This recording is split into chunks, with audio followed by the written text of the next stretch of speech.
Hello everybody, this is Yasmin from Yarkspiri fantasyart.com. Now there is a lot of tiny muscles in the feet, hands, and the face. So what I did have to do is I did have to simplify certain areas because I didn't want to spend all day doing this because this was a very long piece. It did last about 8 hours. So I did have to simplify some portions of the anatomy and make some exceptions just so that I could speed up my process. Now, if you're doing an actual anatomy study, I don't recommend doing that. But in this case, because I'm just showing you guys how to do this, I did do some minor simplifications of the anatomy just so that it would speed up the drawing time.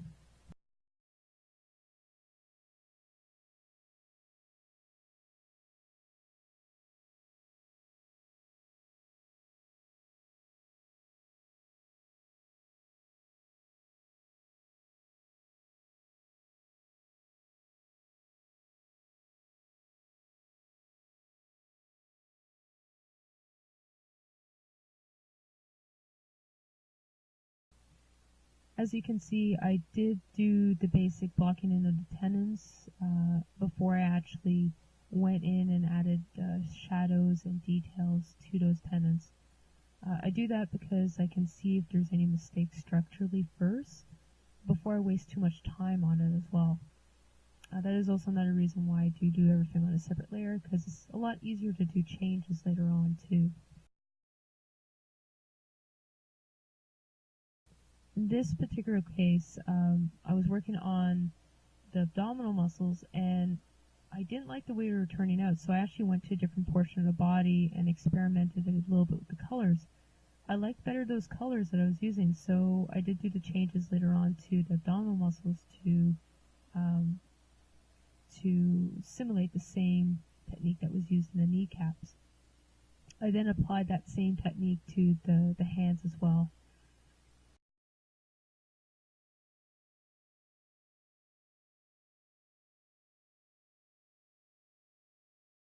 Now, so that I could actually see the face fully and I won't get distracted with the rest of the anatomy that I already worked out, I did turn off that portion of the body and create a new layer for the head.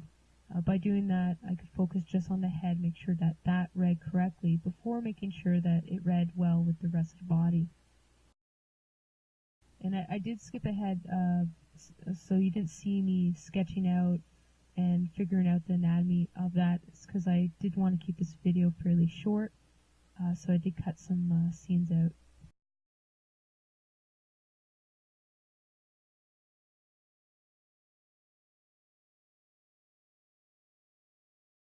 You'll notice too, because the face actually it does have very complex muscles. However, you normally do see the bone structure underneath that. I worked out the muscle anatomy first because I was going to create a layer below it for the skeleton.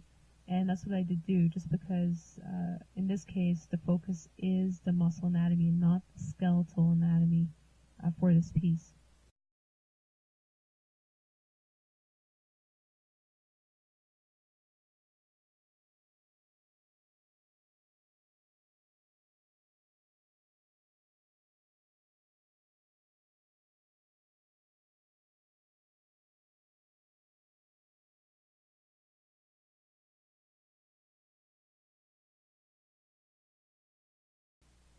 And now I'm currently adding the bone color to underneath the muscle so that it actually looks like bone that's underneath it.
I also only hinted at the structure underneath the muscles for the skeleton.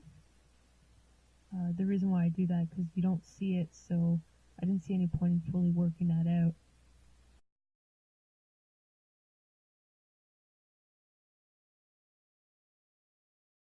Now, so that the muscles read and so that it's clear to see which muscles are actually overlapping on top of each other. I added another layer on top of everything, and then just darkened some slighter areas of the muscle anatomy. This is once again very similar to what I would do traditionally. I would have done this with a very dark pencil, a dark red.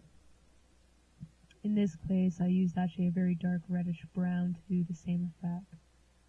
The reason why I do that is just I want certain parts to read a little bit more than the rest, otherwise it just looks flat.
Now I'm fully figuring out the fingers of the hands and making sure that they all read correctly as well. So I start with the bone structure because in the case of the hands, when you're doing the muscle anatomy, there's actually very little muscle that's seen on the top of the fingers, and because he's clenching his hands, you don't see really the muscle underneath. A lot of it is also actually fat that's underneath um, the pads of your finger. So it's actually mostly bone and just a couple muscles that are there. So because of that, I'm working out the bone structure first for the hands and then adding the muscles afterwards.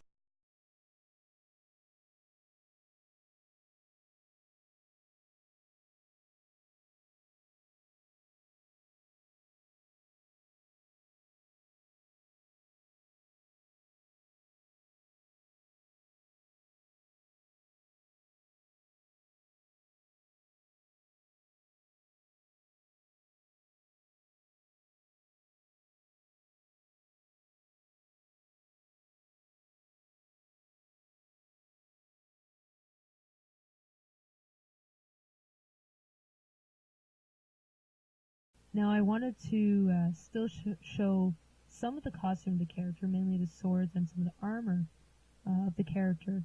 So all I did was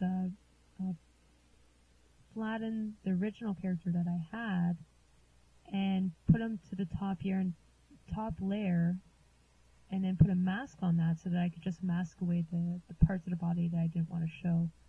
It gave me a pretty good effect,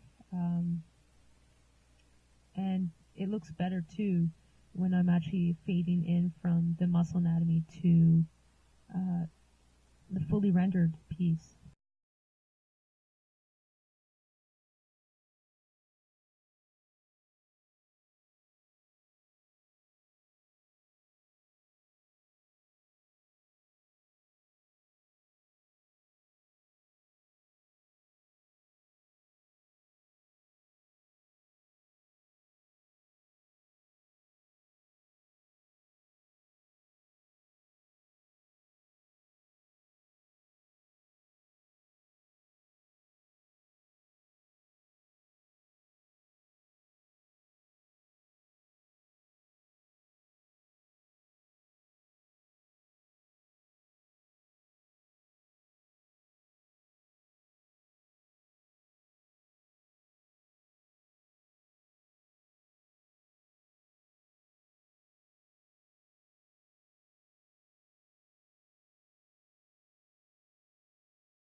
And that's it for this character. I hope all of you enjoyed this video. Stay tuned for next week. Next week, I'm planning on actually working with the same character once again, but working out the bone structure and figuring that out. I also might be using Illustrator in that case, just so I can get cleaner lines.